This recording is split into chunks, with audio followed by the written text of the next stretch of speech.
to today's update video, and here's the off the screen. Here is the extratropical remnants of Hurricane Loke, which recently entered the West Pacific, all transitioning into extratropical. As such, the CPHC wrote their last advisory on it shortly after it passed the international date line.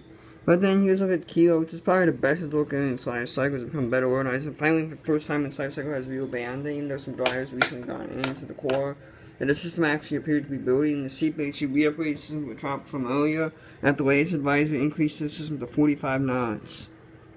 The system, though, in general, has been generally becoming better organized. And the upper level alpha is expanding. And the system may depend on the wind shear forecast. There's some uncertainty on the timing of this, but the global models continue to insist that Kilo will eventually become a very potent hurricane. Yeah. As the system nears the international date line over the next 4 to 5 days. So it's going to be something to have to watch. It's going to be one of a lot of activity we're likely going to have in the next few weeks. And here's Tropical Storm Ignacio, which is continuing to intensify and kind of has that look. You kind of want to see in a rapidly intensifying storm. And you can see the CDOs become better organized. It looks like it appears.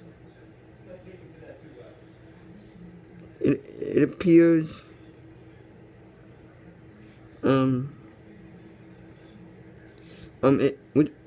was I gonna say? Oh yeah, it kind of appears to be having that kind of look that you typically see in a future intense hurricane. The system has great structure, some great upper level outflow, it's expanding in all areas, and it's a very, very healthy tropical cycle. The only uncertainty is how much will wind shear bother the system, if at all. But the system is truly strong enough and may be able to create its own environment. And the inner core appears to be well developed now with microwave imagery.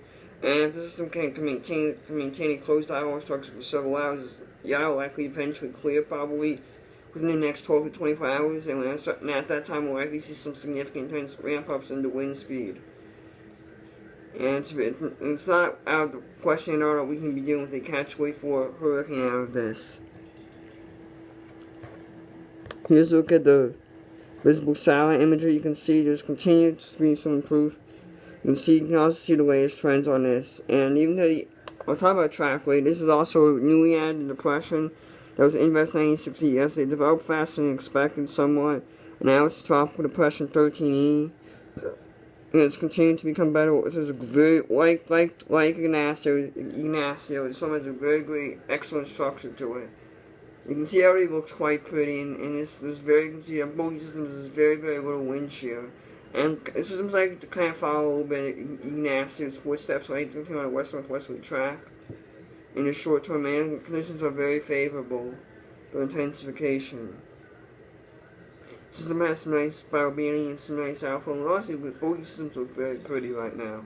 Even though they're only any of the excellent structure you typically see in future robust hurricanes.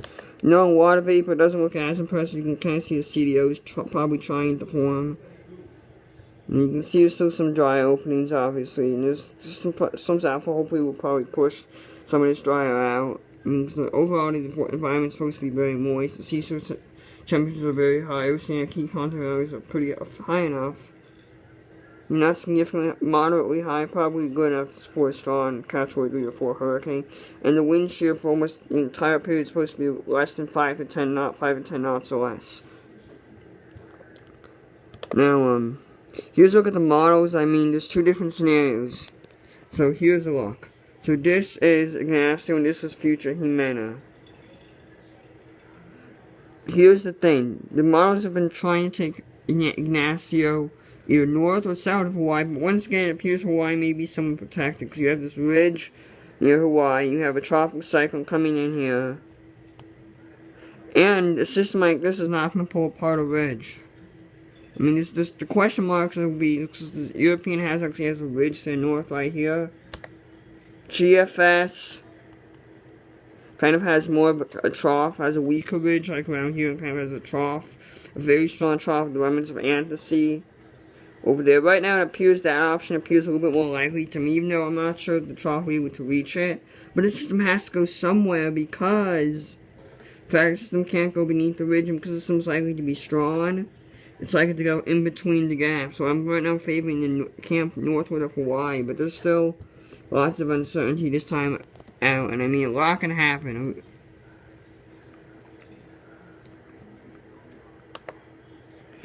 And a lot can happen. I mean, if the European situation was honest and goes to the south, and possibly get, at least in this 12Z run, merges with what would be Kyoto, which actually does seem a bit far-fetched. But I will say the southwesterly dip's not that far-fetched. But I will note that there's still a Hawaii threat because it's possible the positioning of this ridge may change. And it's part of this ridge like shifts to the south a little bit, or to the north a little bit. That would open the door for this tropical cyclone to become pretty close to the Hawaiian Islands. But if everything stays the way it is, the system's probably going to pass to either north or the south. I don't know why it's doing this. And there's also what would be future Jimena. There's also some uncertainty on where that would go. There's not as much uncertainty rather. I mean, as there's pretty good agreement within both model runs that the system will likely be curve out.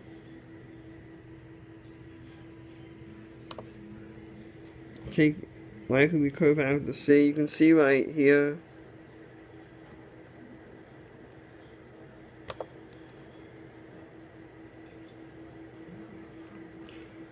They show a very strong hurricane recurving and eventually, believe it or not, getting sucked up.